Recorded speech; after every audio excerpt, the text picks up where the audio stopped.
La liberación final del otoño. Voy a hablar acerca de los años sabáticos y de jubileo. ¿Sientes alguna carga que te agobia en la vida?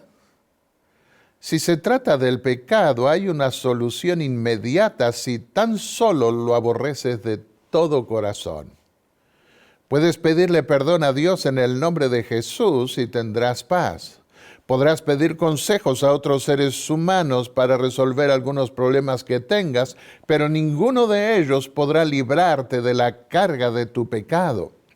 Ningún ser humano puede absolverte del peso de tu conciencia. Solo en Jesús podemos encontrar una vía de escape. Eso dice la Biblia. En ningún otro hay salvación, porque no hay otro nombre bajo el cielo dado a los hombres en que podamos ser salvos. Hebreos 4:12. Pero aún después de haber confesado a Dios nuestros pecados y haber sido perdonados por fe en sus promesas, tendremos que seguir viviendo en este mundo lleno de problemas y sentir a menudo el peso de las tensiones sociales, laborales, políticas y aún religiosas. Nuestra salud puede estar deteriorándose sin que podamos resolver el mal y no podemos desprendernos de la realidad. Tenemos que aceptarla y sobrellevarla. De esas cargas Jesús no nos promete necesariamente librar en esta vida. Al contrario, dijo, en el mundo tendréis aflicción, pero confiad. Yo he vencido al mundo. Juan 16:33. Vengan a mí todos ustedes que están cansados y agobiados, y yo les daré descanso. Tomen mi yugo y aprendan de mí, pues soy apacible y humilde de corazón, y encontrarán descanso para su alma. Porque mi yugo es suave y mi carga es liviana. Mateo 11:28-30. Yo estoy con ustedes todos los días hasta el fin del mundo. Mateo 28:20. Tenemos un consuelo mientras continuamos llevando las cargas de la vida. Y es que no estamos solos. Aún los mártires de Jesús que murieron por su fe en Él no se sintieron abandonados por Dios. Ya lo expresó el salmista, para quien lo más importante frente a la muerte no era saber si iba a sobrevivir, sino que Dios estuviese con él en ese momento de prueba. Dijo, aunque ande en valle de sombra de muerte, no temeré mal alguno, porque tú estarás conmigo. Tu vara y tu cayado me infundirán aliento. Salmos 23:4. Hay cargas temporales que tenemos y de las cuales podemos librarnos.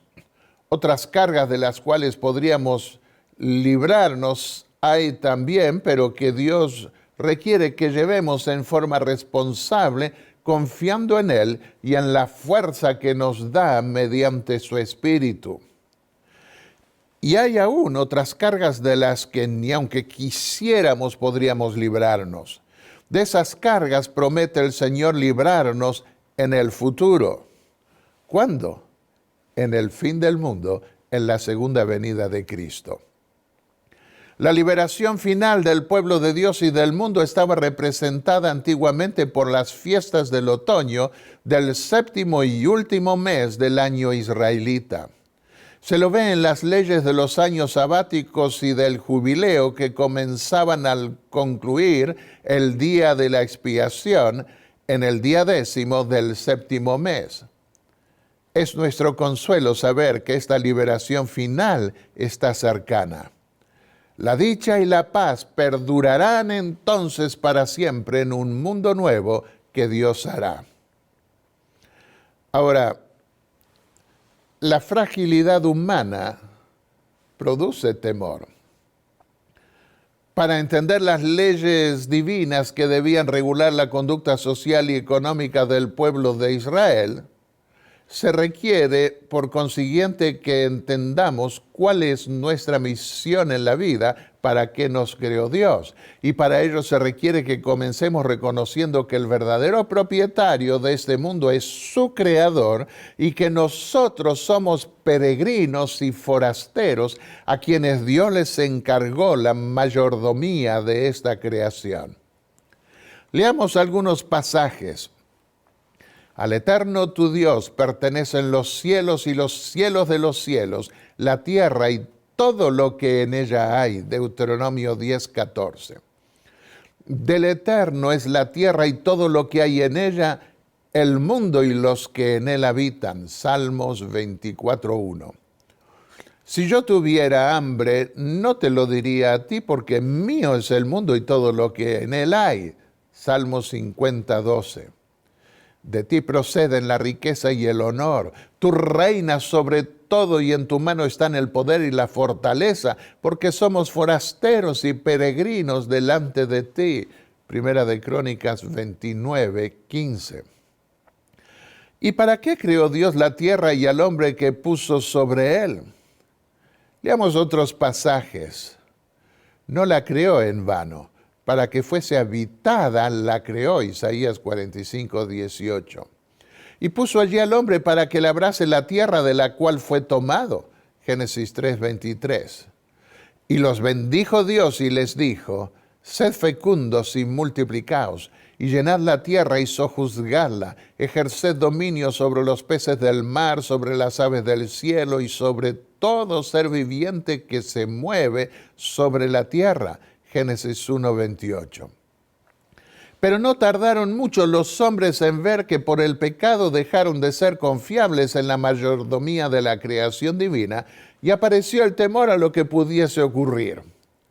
Aún hoy debemos reconocer que nos volvemos desconfiados y queremos asegurarnos lo más que podamos para vivir lo mejor posible. Está bien que seamos responsables en el manejo de los bienes que Dios nos da, pero debemos recordar que con la muerte perdemos todo lo que juntamos y que por encima de nosotros está el Creador.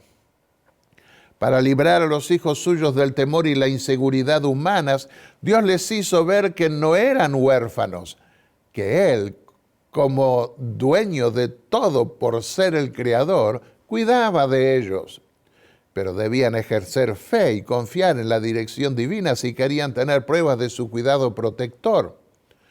Por eso requirió que diesen diezmos y ofrendas que lo reconociesen como el verdadero propietario de este mundo y prometió abrirles las ventanas de los cielos para que abundase su bendición sobre los que ejerciesen fe en él.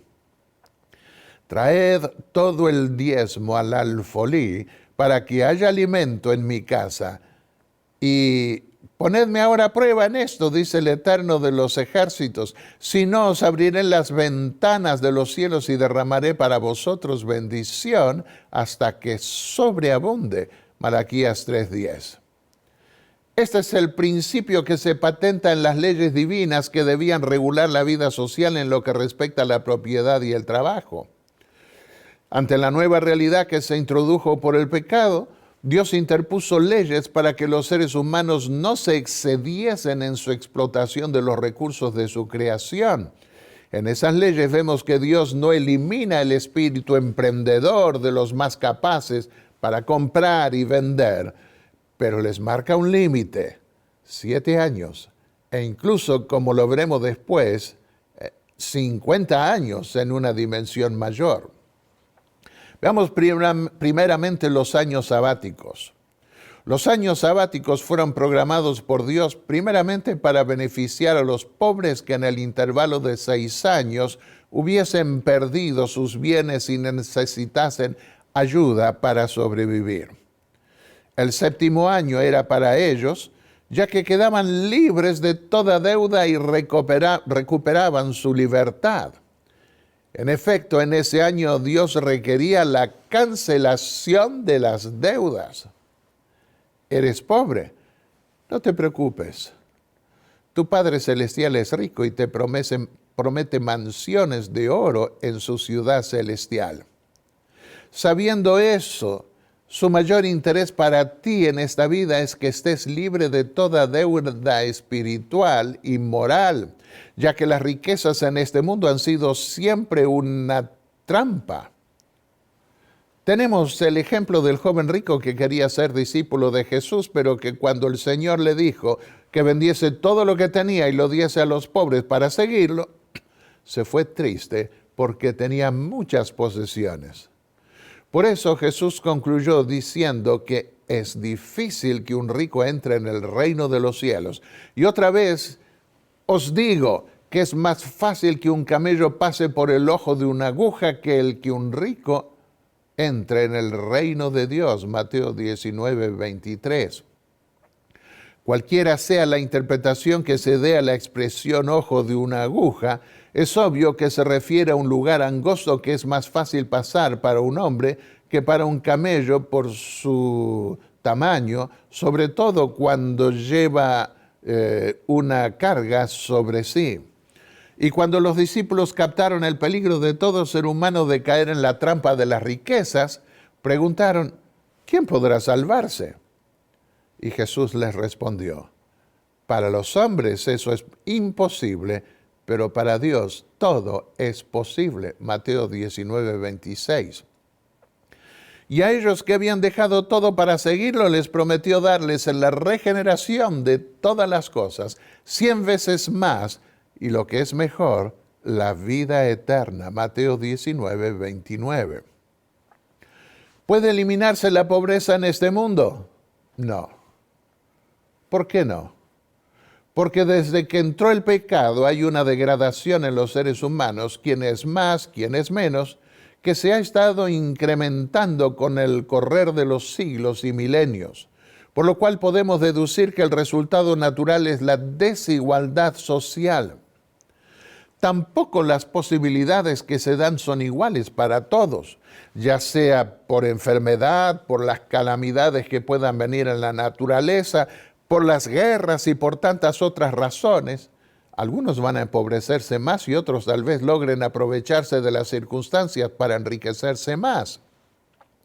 Por eso Jesús dijo que tendremos siempre a los pobres entre nosotros, algo que quedaba claro en las leyes divinas sobre los años sabáticos.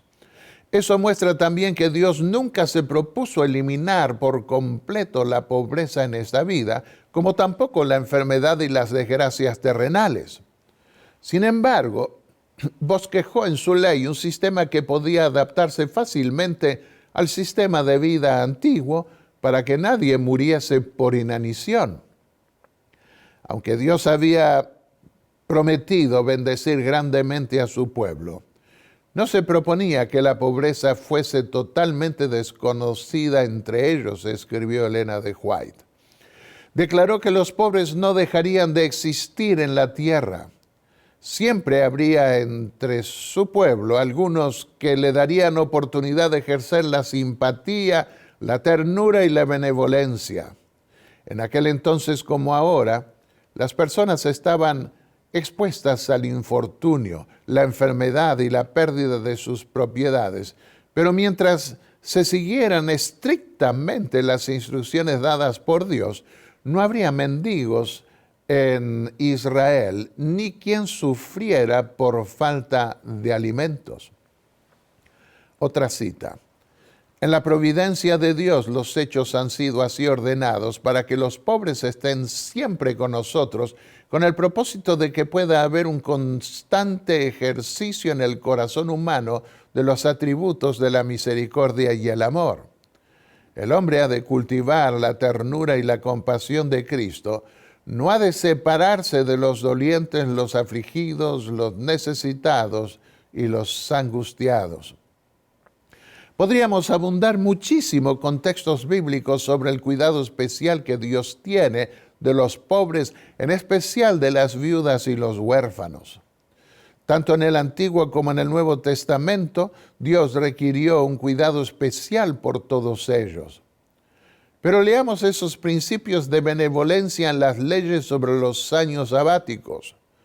Dios dijo, cada 7 años perdonarás toda clase de deudas. Lo harás de la siguiente manera. Cada acreedor le perdonará a su prójimo el préstamo que le haya hecho. Ya no le exigirá a su prójimo o hermano que le pague la deuda, porque se habrá proclamado el año del perdón de las deudas en honor del Señor. Deuteronomios 15, versículos 1 al 3. Esto, como era de esperarse, podía llevar a los más pudientes a especular que se acercaba el año de la cancelación de deudas y decidiesen no prestar un dinero que después no podría recibir de regreso. Pero allí es donde la ley divina incluía un llamado a los ricos para ser generosos. En efecto, la ley decía: no des cabida en tu corazón a la perversa idea de que por acercarse el año séptimo, año del perdón de las deudas, pueden hacerles mala cara a tu hermano hebreo necesitado y no darle nada. De lo contrario, él podrá apelar al Señor contra ti y tú resultarás convicto de pecado. No seas mezquino, sino generoso. Y así el Señor tu Dios bendecirá todos tus trabajos y todo lo que emprendas. Gente pobre en esta tierra siempre la habrá. Por eso te ordeno que seas generoso con tus hermanos hebreos y con los pobres y necesitados de la tierra. Deuteronomios 15, versículos 9 al 11. Pasemos a un segundo punto en las leyes sabáticas, que tiene que ver con la liberación de los esclavos. El término hebreo empleado para definir la esclavitud es ebed, esclavo, siervo, de donde deriva la palabra abodá, esclavitud o servidumbre. Para algunos, la diferencia entre la traducción esclavo y siervo puede ser muy grande. Las versiones que prefieren el término siervo tienen en cuenta el hecho de que la servidumbre en Israel no tenía nada que ver con los abusos típicos de la esclavitud greco-romana, de donde nos viene el término esclavo. En efecto, en nuestro lenguaje moderno, la esclavitud en Israel tenía que ver más bien con un seguro social destinado a proteger a personas y familias que no podían competir en la vida y subsistir por sí mismas. Si tu hermano que vive junto a ti empobrece y se vende a ti, no le harás servir como esclavo. Como criado, como extranjero estará contigo. Levítico 25, versículos 39 y 40. Debemos recordar que en el Oriente, a menudo pasar a ser siervo de un hombre rico, como el siervo de Abraham, por ejemplo, era un gran privilegio. Los siervos pasaban a formar parte de la familia y quedaban ligados a ella tanto en los días buenos como en los malos, participando en todos los quehaceres de ella, aún en la vida religiosa. En muchos respectos, los siervos no eran diferentes a la esposa y los hijos del amo, ya que aunque no eran considerados como empleados, podían participar inclusive de los alimentos exclusivos del amo. Lo vemos eso en Éxodo 12, 21, 43 al 45, en Levíticos 22, 11, etc. El sueño de muchos por alcanzar la gloria u obtención de gran fortuna se materializaba no permaneciendo solo, sino integrándose a una familia ilustre. Ahora veamos la protección del esclavo que Dios requería. En los casos en los que caer en servidumbre o esclavitud era una desgracia, el amor de Dios se manifestaba para con el esclavo mediante leyes sencillas que procuraban su protección. Esto se ve, por ejemplo, en las leyes que buscaban proteger a los esclavos en casos de peleas y abusos de sus amos. Para entender estas leyes tenemos que ubicarlas en un plano real que hoy se da también a menudo entre propietarios o jefes y empleados. Aunque lo ideal era que el amo y el siervo se quisiesen y se llevasen bien, Éxodo 21, 5 y 6, la realidad podía ser diferente. Las leyes debían especificar, por consiguiente, el procedimiento adecuado para que los encargados de la justicia supiesen cómo resolver el problema. Tenemos que ser realistas. Aún entre vecinos podía deteriorarse la relación, a pesar de que el ideal era que se llevasen bien. Cuando se producían rencillas y peleas que dejaban secuelas y perjurios entre ciudadanos iguales, se requería la intervención de los jueces. Éxodo 21, 18 y 19, versículos 22 al 25. ¿Cuánto mayor no iba a ser el riesgo de confrontaciones entre amos y siervos, siendo que debían convivir diariamente y verse implicados de por medio asuntos que tocaban a la propiedad y a la recuperación del dinero? Si en la pelea el amo hería de muerte al siervo, el amo era castigado, Éxodo 21, 20, y la gravedad del castigo iba a depender de la causa de la pelea. Cierta atenuación de esta ley podía darse si se comprobaba que en la pelea el amo no habría tenido intención de muerte o había tratado de evitar que su siervo muriese. Versículo 21. Podemos ver cuánto cuidado debían ejercer los amos en sus confrontaciones con sus siervos, cuando consideramos que por un maltrato suyo el siervo podía salir libre sin esperar al año de la liberación. Leamos. Si alguno hiere el ojo de su siervo o de su sierva y lo deja tuerto, le dará libertad por razón de su ojo. Si le haces saltar un diente a su siervo o sierva, por su diente lo dejará libre. Éxodo 21, versículos 26 y 27. Más aún, el amo debía cuidar de no amenazar desmedidamente a su siervo, porque éste podría angustiarse y buscar refugio en la causa de otra persona y no poder recuperarlo más. No entregarás a su señor al siervo que huye de él y te pide asilo. Habite contigo en el lugar que elija en algunas de tus ciudades donde le guste. No lo oprimirás. Deuteronomio 23, 15 y 16. La protección del esclavo involucraba también la compensación por el daño causado en una tarea rigurosa que se le exigía. Cuando un buey, por ejemplo, acorneaba a un siervo o a una sierva, su dueño debía pagar 30 siclos de plata y el animal cebado ser muerto para evitar otro perjurio adicional. Éxodo 21, 32. Podemos ver también los versículos 29 al 31 y 36. En todos estos aspectos vemos a Dios advirtiendo a los amos de no tratar desmedidamente a sus siervos. En efecto, Dios dijo: no lo dominarás con dureza, sino que respetarás a tu Dios. No dominaréis a vuestros hermanos israelitas, ni los trataréis con dureza. Levítico 25, 43 y 46. Podemos ver también 2 Crónicas 28, versículos 9 al 15. Veamos ahora la liberación automática cada 7 años. Aunque los israelitas podían perder la propiedad, ninguna de sus deudas podía ser estipulada como siendo mayor a 7 años de servicio. Cuando el 7º año llegaba, salían en forma automática en libertad. De esta forma, Dios evitaba que entre su pueblo los más capaces perdiesen todo incentivo de superación y, por otro lado, que los menos afortunados cayesen en una eterna esclavitud. Al 7º año, los que lo habían perdido todo podían salir a probar suerte otra vez. ¿Qué clase de libertad obtenían? No una libertad absoluta aún, pues no recuperaban sus propiedades todavía. Los estudios extrabíblicos que se han hecho sobre el término hopsi en hebreo, traducido generalmente por libre, revelan una clase de persona que podría interpretarse como asalariado o empleado.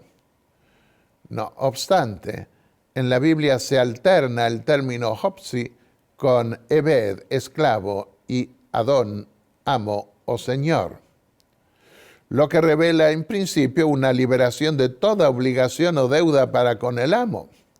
El esclavo liberado podía escoger si quería otro propietario para trabajar y depender de un salario por cierta clase de tarea específica acordada. Esa facultad de escoger no la tenía en su condición anterior.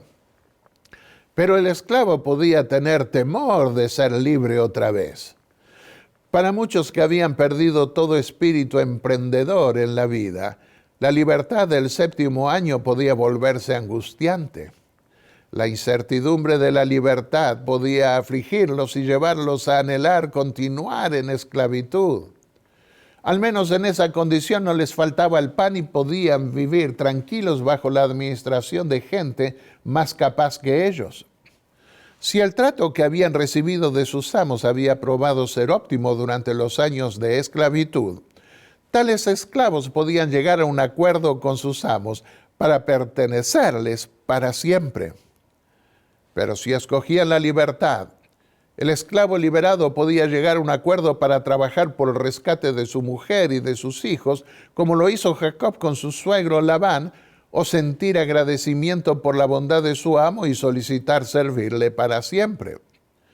¿Para qué probar suerte otra vez, siendo que las cosas le habían salido tan mal cuando había tenido libertad, al punto de haberse tenido que ofrecer como esclavo? Siendo que su amo había tenido misericordia de él y le había concedido una mujer que terminó dándole hijos sin haber podido pagarle un centavo por ellos, ¿no le convendría quedarse a vivir allí con su familia antes que probar suerte afuera sin ser tal vez capaz de lograr el dinero suficiente para rescatarla?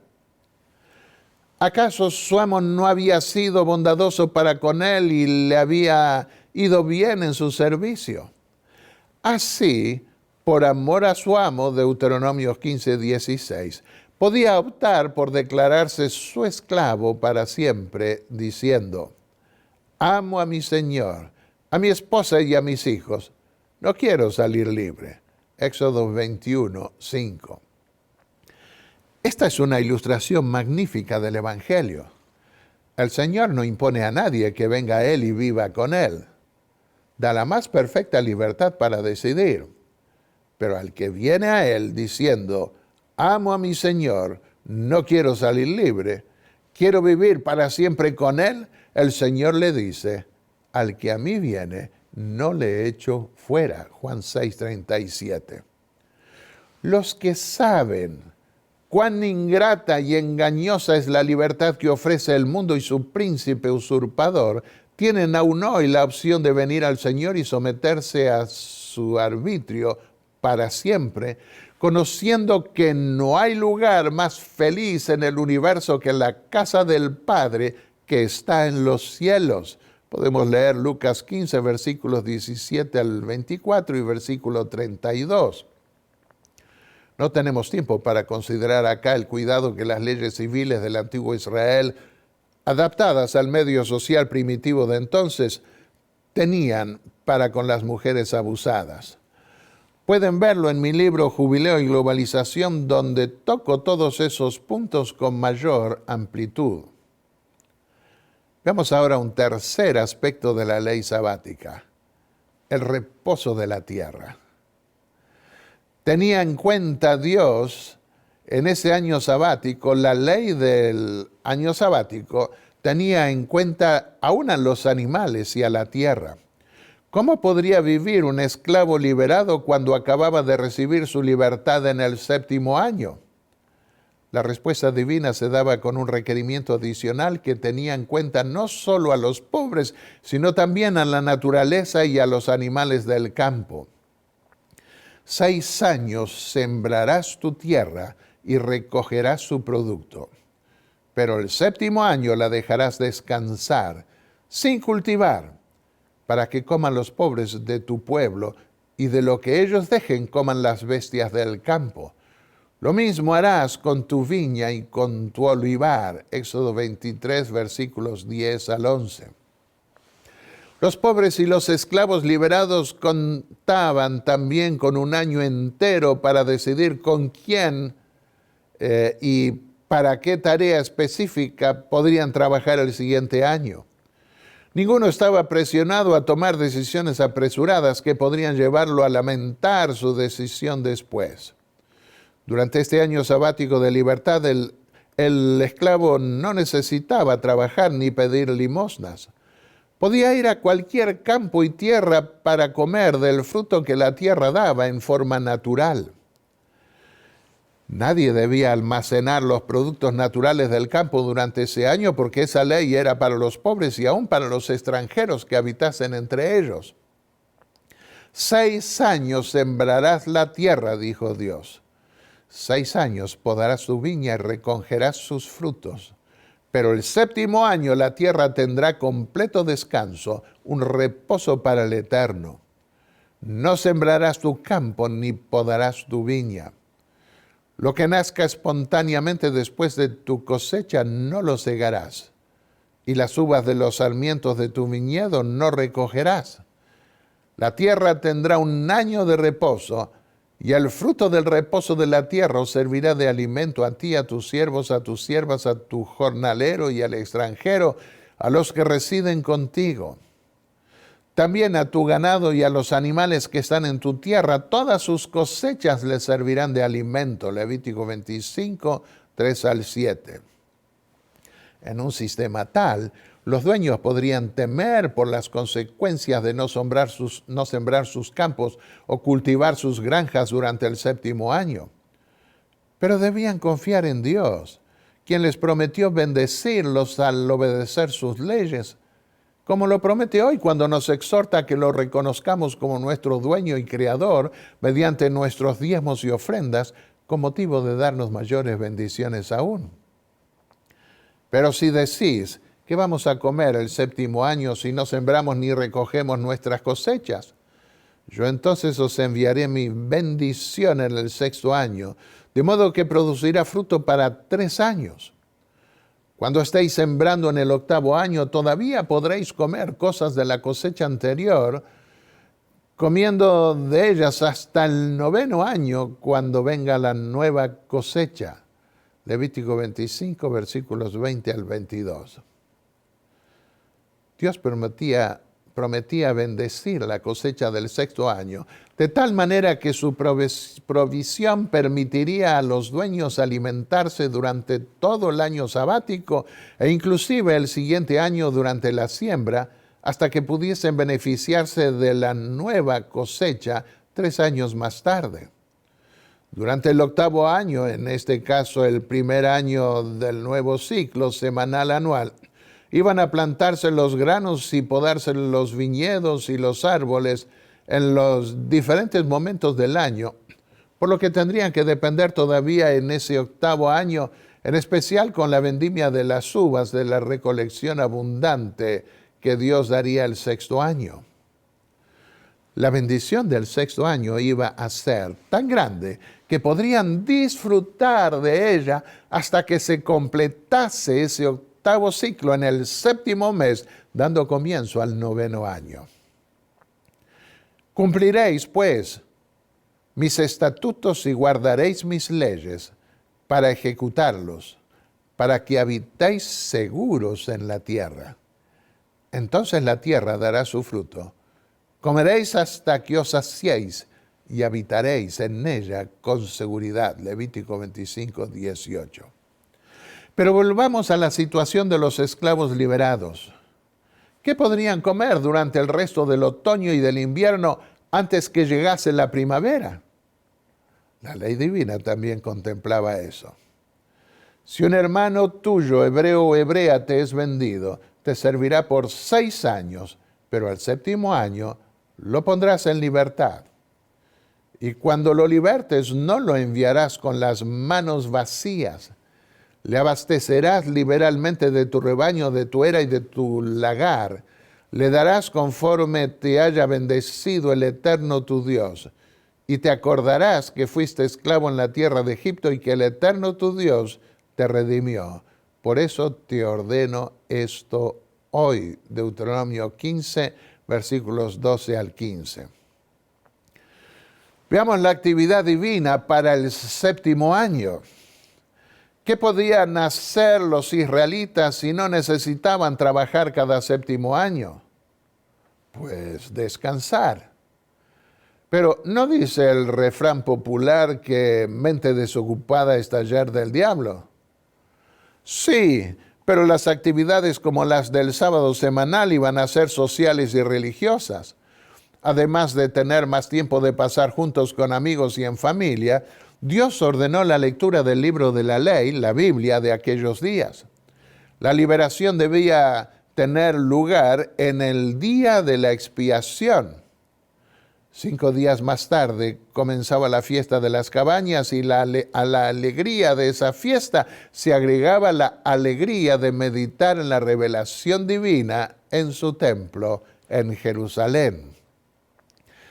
Al fin de cada 7 años, dijo Dios, durante el tiempo del año de la remisión de deudas, en la fiesta de los tabernáculos o cabañas, cuando todo Israel venga a presentarse delante del Eterno tu Dios en el lugar que Él escoja, leerás esta ley delante de todo Israel a oídos de ellos. Congrega al pueblo, hombres, mujeres y niños, y al forastero que está en tu ciudad, para que escuchen, aprendan a temer al Eterno tu Dios y cuiden de observar todas las palabras de esta ley, y sus hijos que no la conocen la oirán y aprenderán a temer al Eterno, vuestro Dios. Deuteronomio 31, versículos 10 al 13. Pasemos ahora a un cuarto aspecto del año sabático, pero que se daba solo cada 50 años en el año de jubileo. Las leyes del año sabático nunca podrían ser completas mientras no se devolviesen las propiedades a sus antiguos dueños. Por eso, en el 7º año de los años sabáticos, Dios requería que además de la canción de las deudas, de la liberación de los esclavos y del reposo de la tierra, se devolviesen las propiedades inmuebles a sus dueños originales. El hecho de que el año del jubileo debía comenzar en el día de la expiación, cuando Dios los liberaba en forma definitiva de todos los pecados del año, debía servir de aliciente para que los antiguos amos y propietarios tratasen de la misma manera a los desheredados de entre su pueblo. Llama la atención el hecho de que tanto en el microcosmos como en el macrocosmos, Dios revela ciertas predilecciones en la forma de lo que crea. Por ejemplo, las galaxias suelen tener la forma de un caracol. Así también encontramos en la Biblia que Dios tiene una predilección especial por el número 7. Dios creó la vida en nuestro planeta en 7 días. Y creó el descanso sabático en el 7º día. También trazó el calendario de salvación en 7 meses, comenzando en la primavera y terminando en el otoño. Pero esto no es todo. Cada 7 años se cancelaban las deudas, se liberaba a los esclavos y tanto la tierra como el hombre y los animales domésticos debían descansar. Y hay más aún. Cada 7 años sabáticos, toda esa liberación y descanso traía un regalo divino adicional, la recuperación de la herencia perdida en el intervalo. Contarás también 7 semanas de años para ti, 7 veces 7 años, para que tengas el tiempo de 7 semanas de años, es decir, 49 años. Entonces tocarás fuertemente la trompeta el 10º día del 7º mes. En el día de la expiación tocaréis la trompeta por toda la tierra. Así santificaréis el año 50 y proclamaréis libertad en la tierra para todos sus habitantes. Será de jubileo para vosotros, y cada uno de vosotros volverá a su posición y a su familia. Levítico 25, versículos 8 al 13. ¿Cómo entendemos el cómputo de años, 49 o 50? Ya vimos al estudiar la cronología de las fiestas de primavera que los antiguos israelitas tenían 2 maneras de computar el tiempo. Una que se refiere al año cumplido y otra que parte del año comenzado y que se conoce como cómputo inclusivo. De manera que no necesitamos volver a considerar el cómputo cronológico aquí. Alcanzará con mencionar acá que el año 49 era el año 50. El siguiente gráfico puede ayudarnos a ver claramente el hecho. Vemos contados 47, 48 y 49 como días enteros o plenos cumplidos, pero que si los tenemos en cuenta como días actuales o comenzados, cómputo inclusive, correspondían al 48, 49 y 50. Jesús puso también como ejemplo los 3 días en que Jonás pasó dentro del vientre de un gran pez, para decir que así también el Hijo de Dios pasaría 3 días en la tumba. ¿Pasó Jesús realmente 3 días en la tumba? Si los medimos en días cumplidos de 24 horas, no. Pero si medimos los 3 días con el principio de cómputo inclusivo, sí.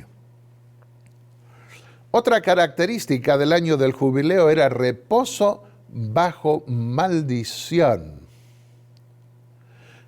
Y si los amos y propietarios ricos no querían liberar a los pobres y esclavos ni devolverles las tierras cada 50 años, ¿qué pasaba? ¿Qué haría un Dios justo con ese pueblo? Las leyes divinas advirtieron que iba a hacer descansar la tierra no en bendición, sino en maldición. Entonces la tierra disfrutará sus sábados todo el tiempo que dure su desolación. Descansará por los sábados que no reposó cuando habitabais en ella.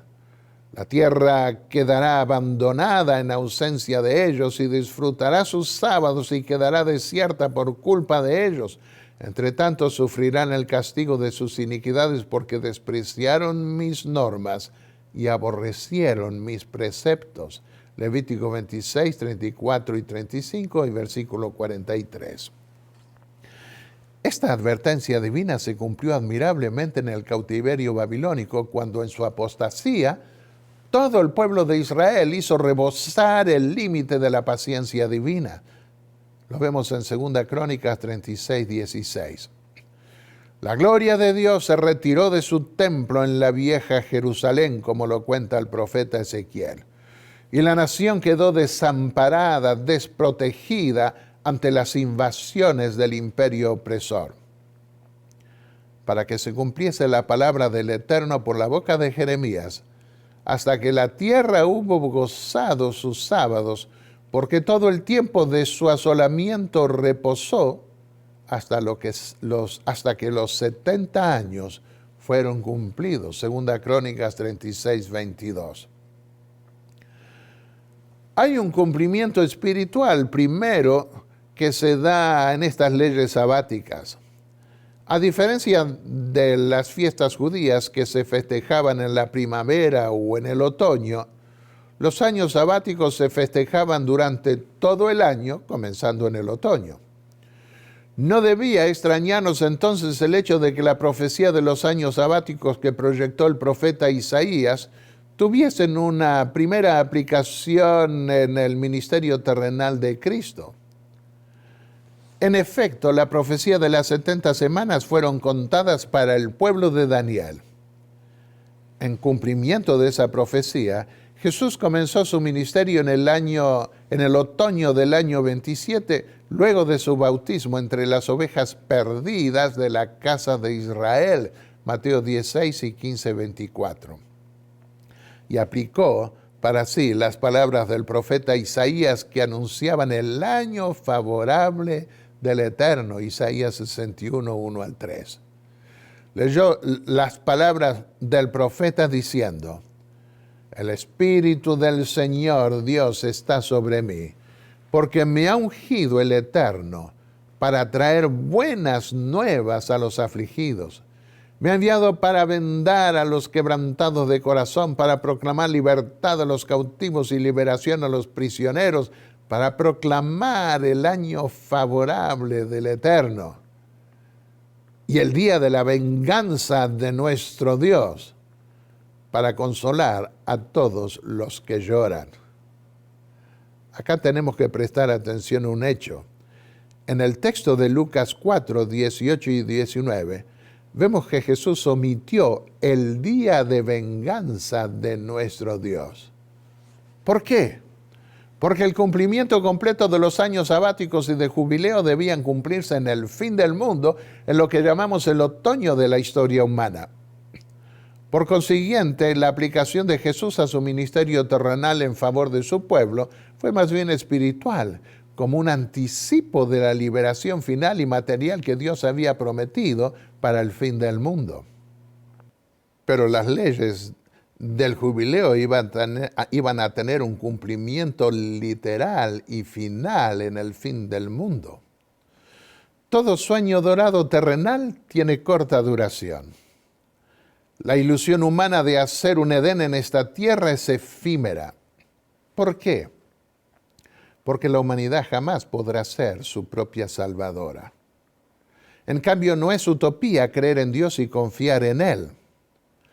Pero así como los antiguos propietarios empobrecidos y esclavizados podían contarle a los hijos que ya se acercaba el año del jubileo cuando podrían volver a la casa de papá, así también podemos hoy soñar con la cercanía del año de jubileo, cuando podremos ir a la casa de nuestro Padre Celestial para recibir nuestra herencia. Tanto Jesús como los apóstoles y Dios mismo mediante Juan en el Apocalipsis compartieron la promesa de la herencia que pronto todos los redimidos recibirán. Leamos varios pasajes. Si somos hijos, también somos herederos. Herederos de Dios y coherederos con Cristo. Romanos 8:17. El que venciere heredará todas las cosas, y yo seré su Dios, y él será mi hijo. Apocalipsis 21:7. Pero nosotros esperamos, según sus promesas, cielos nuevos y tierra nueva en los cuales mora la justicia. Segunda Pedro 3:13. Dichosos los mansos, dijo Jesús, porque ellos recibirán la tierra por heredad. Mateo 5, versículo 5.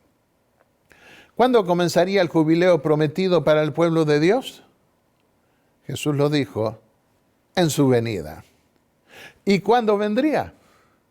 Cuando terminase su intercesión final en el lugar santísimo del templo celestial, como cuando el sumo sacerdote en Israel salía del lugar santísimo en el día de la expiación, después de purificar el templo y declarar limpios de todos los pecados del año a su pueblo. Entonces se hacía sonar la trompeta de libertad por toda la tierra. ¿Quiénes tocarán la trompeta de la libertad en el fin del mundo? Jesús lo dijo, mis ángeles. Entonces aparecerá la señal del Hijo del Hombre en el cielo. Entonces se lamentarán todas las tribus de la tierra y verán al Hijo del Hombre viniendo en las nubes del cielo con poder y gran gloria. Y enviará a sus ángeles con gran voz de trompeta, y juntarán a sus escogidos de los cuatro vientos, desde un extremo del cielo hasta el otro. Mateo 24, 30 y 31.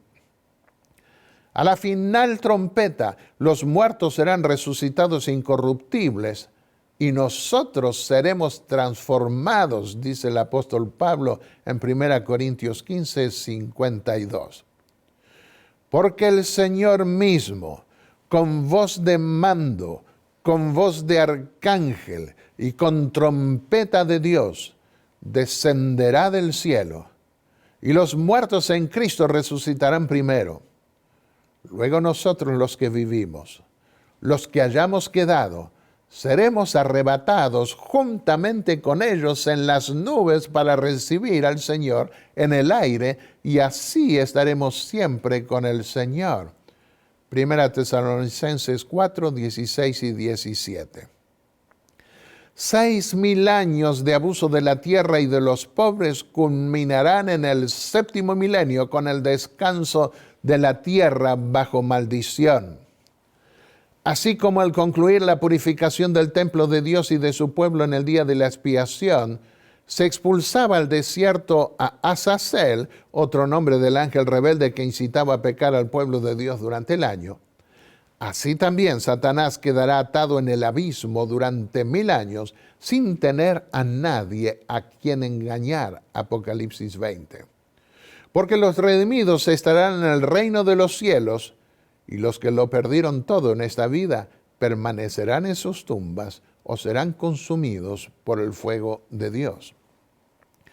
Tanto se esforzó el ángel rebelde en evitar que toda la creación alabe a su Creador, porque quiso esa gloria para sí como verdadero impostor, que finalmente Dios lo dejará cosechar la desolación que él mismo causó a la tierra. Todo vuelve por 1000 años a la condición desolada que tuvo la tierra antes que la mano creadora de Dios pusiese vida en ella. Leamos ahora varias citas del espíritu de profecía que nos alientan a seguir adelante, sabiendo que pronto recibiremos la herencia eterna. Recordemos que no importa las diferentes formas en que se manifieste, la esclavitud sigue presente hoy de los más fuertes sobre los más débiles. Como veremos, Elena de White usa en la aplicación del año del jubileo la terminología bíblica. Entonces comenzó el jubileo, durante el cual la tierra debía descansar. Vi al piadoso esclavo levantarse en triunfal victoria y desligarse de las cadenas que lo ataban, mientras que su malvado dueño quedaba confuso sin saber qué hacer. El gran conflicto entre el bien y el mal aumentará en intensidad hasta la consumación de los tiempos. Pero a medida que la iglesia se va acercando a su liberación final, Satanás obrará con mayor poder. Por espacio de 6000 años, esa inteligencia maestra no ha servido más que para el engaño y la ruina. Durante 6000 años, la obra de rebelión de Satanás hizo temblar la tierra. Él convirtió el mundo en un desierto y destruyó sus ciudades, y a sus prisioneros nunca los soltaba para que volvieran a casa. Cita algunos pasajes, incluso de Isaías. Durante 6000 años, su prisión, la tumba, ha recibido al pueblo de Dios y lo habría tenido cautivo para siempre si Cristo no hubiese roto sus cadenas y libertado a los que tenía presos. Lo vemos también en Hebreos 2, 14 y 15. El gran plan de la redención dará por resultado el completo restablecimiento del favor de Dios para el mundo. Será restaurado todo lo que se perdió a causa del pecado. No solo el hombre, sino también la tierra será redimida para que sea la morada eterna de los obedientes. Durante 6000 años, Satanás luchó por mantener la posesión de la tierra, pero se cumplirá el propósito original de Dios al crearla. Lo vemos en Romanos 8, 21 al 23 también. La Biblia no registra el cumplimiento del pueblo de Israel de la ley del jubileo. Lo único que encontramos son llamados de los profetas a los amos para que liberen a los esclavos y a los pobres de la tierra, lo que debía cumplirse cada año sabático. Por lo cual no podemos asegurar que el Señor va a venir en tal o cual año, presumiendo que ese sería un año de jubileo según el antiguo calendario hebreo. Jesús advirtió sobre el peligro de toda especulación sobre fechas, insistiendo en que debemos mantenernos velando en todo tiempo para que ese día no nos tome de sorpresa. En el tema anterior consideramos esas advertencias. Pero concluyamos pensando en lo que pasará, tomando como ejemplo lo que ocurría en el año de jubileo en los tiempos antiguos. Durante el día de la expiación, los hijos, hermanos y padres atribulados esperaban con ansias el momento de la liberación. Y cuando sonaba finalmente la trompeta, todos abandonaban el lugar donde se encontraban con un destino común, la casa de papá. ¡Qué de gritos de triunfo y alegría podían escucharse al encontrarse con tantos seres queridos! Así también será el encuentro de tantos seres queridos cuando la voz de Jesús llame a los muertos a la vida para recibir la recompensa eterna. Dirá él: venid benditos de mi Padre, heredad del reino preparado para vosotros desde la fundación del mundo. Mateo 25, 34. Cuando la voz de Dios ponga fin al cautiverio de su pueblo, se oirá un inmenso grito de victoria. Que así sea. Oh sí, ven Señor Jesús. Oremos. Padre y Dios Santo que estás en los cielos, clamamos a ti desde lo profundo de nuestro corazón, para que ese día llegue pronto y para que nos tengas en cuenta también entre los redimidos. Somos frágiles, lo sabemos. Podemos caer, pero nos aferramos a tus promesas. Ponemos nuestros ojos en Jesús, el autor y consumador de nuestra fe, y seguimos adelante sabiendo que tú eres fiel y cumplirás lo que prometiste. Llévanos pronto a morar a tu reino. Oh, que ese día llegue ya, en el nombre de Jesús. Amén. Amén.